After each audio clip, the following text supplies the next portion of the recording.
साथ संगत जी, प्यार से कहना धर्मकाय जी।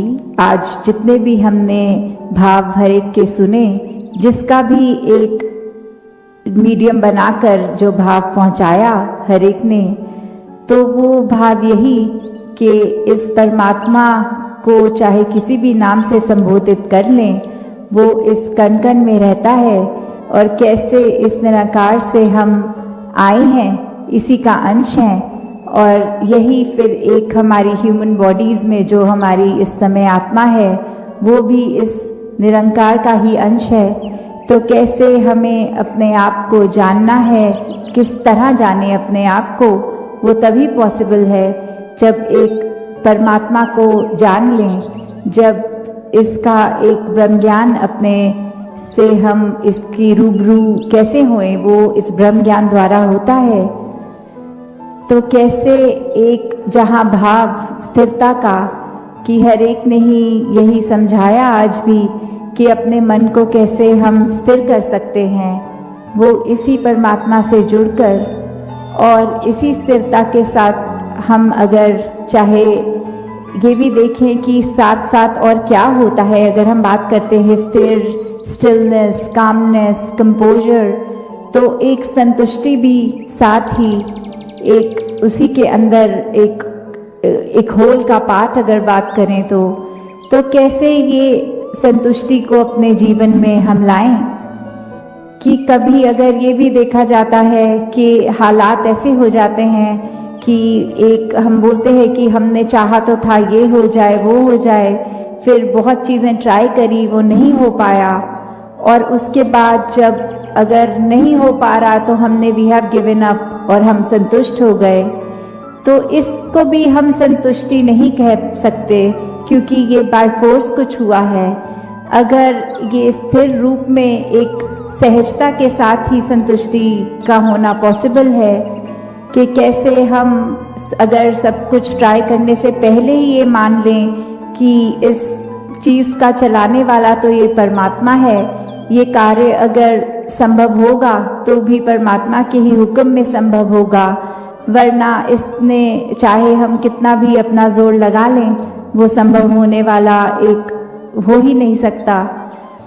ये परमात्मा की प्राप्ति, इस परमात्मा के हो जाना, इस परमात्मा में एकमिक हो जाना, इस परमात्मा के एहसास में रहना, ये ब्रह्म ज्ञान द्वारा जीवन को सफल कर लेना ही असल में सफलता है।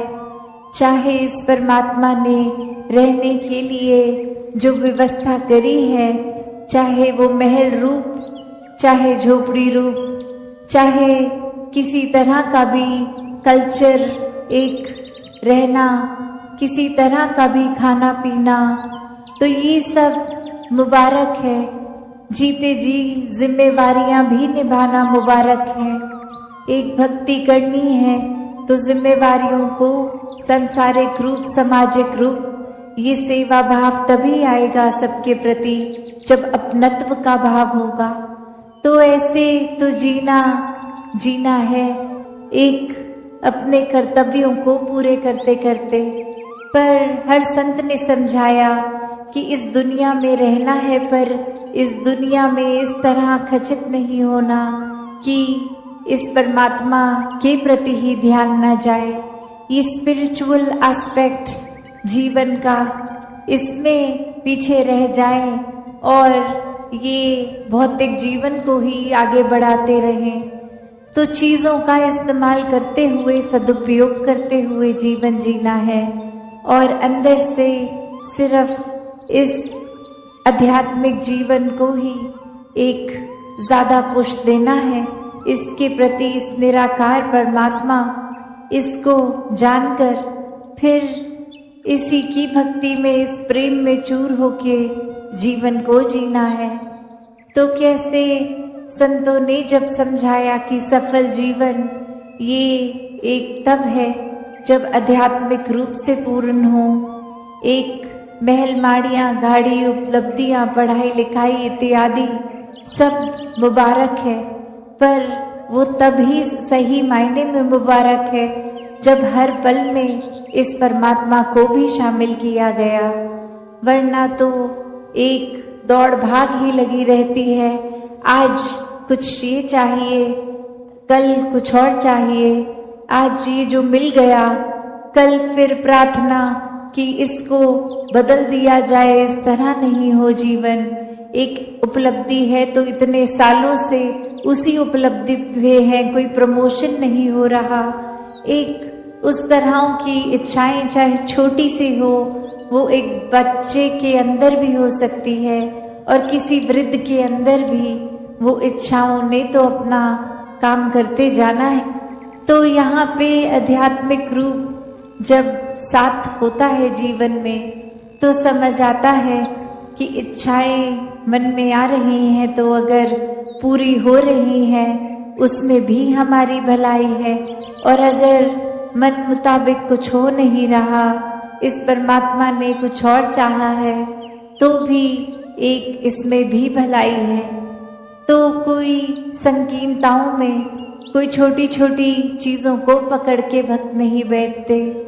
भक्त भी इस परमात्मा की तरह विशाल होते हैं, अपने मनों को विशाल कर लेते हैं कि ये जीवन में इस तरह छोटी बातों में उलझना नहीं है, ये नफरतों के कारण नहीं बनाने। जीवन में सिर्फ एक बहते जाना है इस परमात्मा की रजा में, इस निराकार की रजा में। हर पल में शुक्राना भाव लेकर ये जीवन को जीते जाते हैं। और हर समय यही सिखाया है भक्तों ने कि ये समाज में, घर परिवार में, गृहस्थ में रहकर ही भक्ति को करना है। एक अपने मन के जो भी बायसनेस बनाए हैं, कोई भी कार्य से हमने खुद को श्रेष्ठ, दूसरे को नीचा बना लिया है, तो ये एक हमारा ही भुलेखा है, क्योंकि सभी में परमात्मा विराजित है, एक बराबर हैं सभी। तो एक हमने स्वयं किसी को ऊंचा घोषित कर दिया, किसी को नीचा, क्योंकि वो कहीं और जन्मे हैं, कहीं और का खाना खाते हैं। तो ऐसा जीवन अगर हम ऐसी सोच रख रहे हैं तो नुकसान हमारा ही है, क्योंकि सभी श्रेष्ठ हैं, सभी में परमात्मा है, और जिस घट में भी परमात्मा है वो नीचा हो ही नहीं सकता। परमात्मा तो कण कण में है, पूरे ब्रह्मांड में है, इस संसार के एक कण कण में है। तो फिर यही कण कण से शिक्षा की बात आती है कि कैसे हर एक से ये सीख लेना। और सत्संग में भी जब आते हैं तो वो इस भाव से ही आते हैं कि जो भी आज सुना उसमें से शिक्षा लेकर अपने जीवन को वो वचनों के अनुसार एक ढाला जाए, एक अपने स्वभाव में, चरित्र में ये अच्छे गुणों को अपनाया जाए। और अच्छे गुण तभी ठहरते हैं लॉन्ग टर्म, एक ज़्यादा देर, एक जिंदगी भर, जब वाकई ही वो गुणों को सिर्फ सीखा ना जाए, वो गुण बन लिया जाए। एक बार हम वो गुण खुद जीता जाता बन जाएंगे तो ही हर समय वो हमारे स्वभाव में रहेगा, वरना तो किसी समय है, किसी समय नहीं है वो गुण।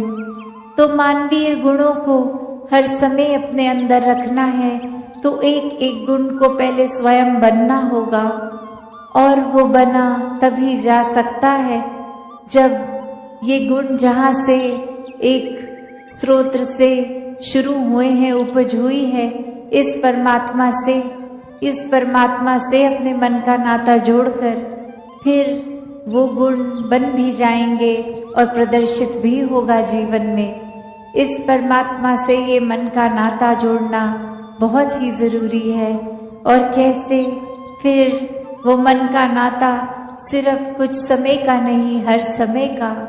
एक अस्थिर जो जीवन है, एक डगमग स्थितियां हैं, उसमें भी कैसे स्थिर रहना है। तो बात वही, जिसने भी इस परमात्मा को सही मायने में अपने जीवन में, अपने हर एक पल में डाला है, उन्होंने अपना जीवन बहुत ही सहज भी कर लिया है, स्थिर भी कर लिया है। अब कोई भी परिस्थिति मन को डराती नहीं है। एक परिस्थिति कोई खुशी देती है तो कोई दुख, तो ये याद रहता है कि दोनों ही परिस्थितियों में परमात्मा उसी तरह पूर्णता से पूरा पक्का विराजित है। और फिर मन दुख नहीं झेलता, एक ये मान लेता है कि कुछ देर के लिए अच्छी घड़ियां भी आई हैं, दुख की भी आएंगी। एक भागना नहीं है परिस्थितियों से। हर एक परिस्थिति में प्रभु परमात्मा का प्रसाद ही वो परिस्थिति है, उसको उस तरह ही जीना है। तो भक्तों ने एक भागने को जीवन के साथ लिंक नहीं किया, एक भाग लेने को किया है कि शामिल होना है, हर मौके में अपने जीवन को पूरी तरह से जीना है। और पूरी तरह से तभी जी पाएंगे जब ये परमात्मा भी उस पल में शामिल हो। दूसरों के जीवन के लिए भी वरदान बन पाएंगे जब उनके सुख दुख में एक मन हर किसी के लिए अरदास करती है। सात संगत जी, धन धन काज।